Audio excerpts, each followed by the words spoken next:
Um dia desses a minha filha cochilou no carro enquanto a gente transitava por São Paulo, ou tentava transitar.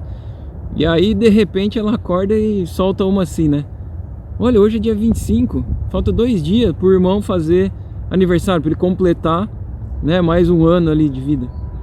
Acontece que a gente tava no dia 25 de julho e ele faz no dia 27 de março. Então foi meio engraçado isso daí, meio até surreal, né? Bom, o que acontece é que isso acabou me lembrando, né? E aí eu compartilhei com ela aquela vez, sabe, que Pedro também soltou uma parecida com essa, que tava, além de Pedro, né, Tiago e João, que Jesus tinha levado lá para o monte, onde Jesus foi transfigurado. E aí apareceram também Moisés e Elias ali, né? Daí então Pedro fala, né? Ó, bom que eles estão aqui, Moisés e Elias, a gente vai fazer 3 tendas, tá, Jesus? Uma para você, outra para Moisés e outra para Elias. E aí os próprios caras que fizeram a narrativa desse acontecimento até comentam, né, que Pedro não sabia o que estava dizendo, porque eles estavam com muito medo vendo aquela situação, ou por causa do sono também, que eles tinham dormido e tal.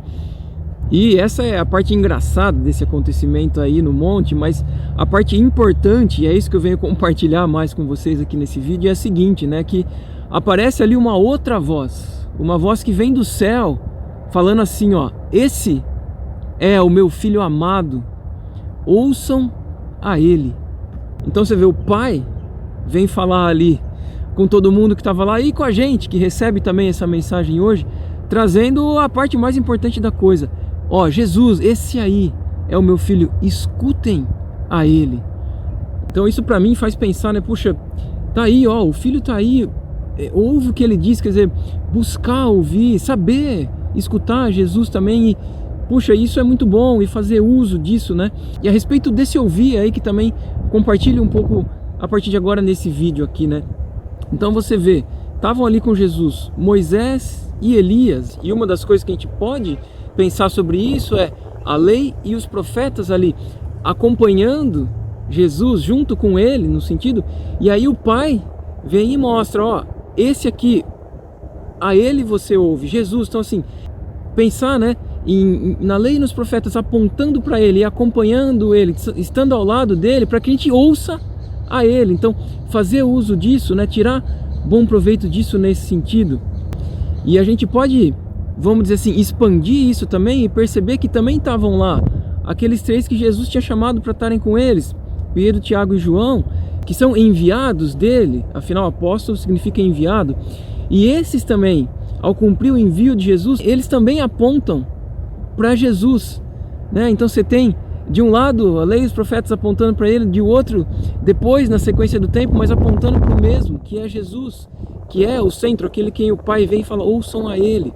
E como o próprio Jesus disse, é ele, Jesus, quem tem as palavras que são vida, que são espírito e vida. E entre muitas outras coisas que ele disse, né? E é claro que pensando também no que ele traz, quando a gente fala em ouvir, é o ouvir com aquela, é de prestar atenção, né? No sentido de receber isso para viver isso, lógico, né? Não é só ouvir e não fazer, porque segundo o próprio Jesus isso seria uma tolice, né? Como alguém que tem todo o trabalho de construir uma casa, mas faz sobre areia e ela tá só ali esperando chegar as tempestades dessa vida para cair, não é? E elas vão chegar. Então eu compartilho assim, né, da importância da gente reconhecer Jesus falando, né? Isso desde assim, quando você vai ler algo ou ouvir algo que explicitamente teria a intenção de falar de Jesus, ou quando não também, mas a gente saber reconhecer Jesus quando o que a gente está vendo, o que a gente está ouvindo, enfim, a situação que a gente está passando não é explicitamente algo nesse sentido, ou não é algo, como diz, religioso,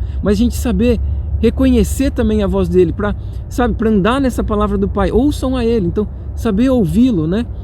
Ao mesmo tempo, claro que por outro lado, às vezes a gente tem algo que em tese seria para ser de Jesus e na verdade não é, né? Então a gente saber reconhecer isso também e fazer valer, colocar na prática isso que o Pai vem trazer, ó, ouçam a ele. E uma coisa que dá para aproveitar para comentar também, né, é que assim, o que Jesus estava conversando ali com Moisés e Elias, né? Quando você pega a narração que Lucas faz, ele coloca um pouquinho, né? Resumidamente, ele coloca ali, né, ó, eles conversavam a respeito da partida de Jesus, né, que estava para acontecer e tal, né? Ele ia para Jerusalém, tanto que você vê na sequência ali, quando Jesus ele até parte para Jerusalém ali resolutamente, né, sabendo o que ele deveria fazer lá, né? E perto dessa conversa que se deu nesse Monte da Transfiguração, você vê que tem acontecimentos em que Jesus justamente chama os discípulos para falar, olha, o Filho do Homem vai ser entregue nas mãos dos pecadores e tal. Então é um contexto que envolve isso daí, né? E Moisés e Elias de alguma forma contribuem para isso, eles estão junto com Jesus, aquilo que ele deveria fazer, né? E de fato, aquilo que foi escrito antes de Jesus vir aponta mesmo para isso, percebe?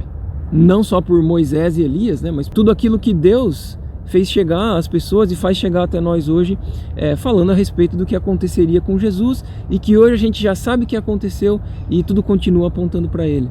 E uma outra coisa que o Pai vem revelar um tempo depois e que ficou anotada no livro de Revelação, aliás mostrado para esse mesmo João que estava aí no monte, né? Só que agora numa outra fase da vida dele, anos depois, é o seguinte: Jesus tem na boca dele a espada afiada, não é? E eu penso que uma das coisas que a gente pode perceber diante dessa revelação é que se a gente busca e se permite ser tocado por aquilo que sai da boca de Jesus, isso vai fazer muito efeito dentro de nós, porque o que ele fala, o que sai da boca dele tem muita capacidade de fazer efeito, é muito poderoso nesse sentido. Então se penetrar em nós, e quanto mais fundo for, vai realmente fazer muito efeito em nós, ou seja, vai mudar, a gente vai ser transformado, vai passar uma coisa ali que não deixa as coisas como estavam antes. E a gente pode, assim, de fato, observar isso, você vê as coisas que Jesus fala, né, o poder que isso tem, né, quanto benefício isso traz, né, o poder de quem está amando e amando profundamente, né, o poder de quem está com o Pai, é um com Ele e vive aquilo que o Pai quer, vive para amar o Pai e para amar as pessoas. Então é o poder desse amor e que pode ser, e no sentido deve ser, a realidade também para nós, para a gente receber isso e para a gente jorrar disso também, na medida que Jesus esteja dentro de nós e a gente reflita isso. E é por isso que eu estou deixando aqui uma figurinha com uma frase interessante aí a respeito disso, né, desse poder das palavras de Jesus e daquilo que ele é, no fundo, né? E tem também um outro vídeo que vai aparecer um pouquinho depois aí na tela, se você quiser dar uma olhada, porque tem a ver também com o assunto desse vídeo de agora e que traz coisas que eu considero muito importantes também dessas conversas de Jesus com os discípulos e com a gente também, né? E a ideia é que em tudo que for, inclusive nesses vídeos, a gente use para ouvir Jesus. É aí que a gente vai chegar no ponto que a gente deve chegar. Então que a gente faça bom uso e Jesus viva em nós.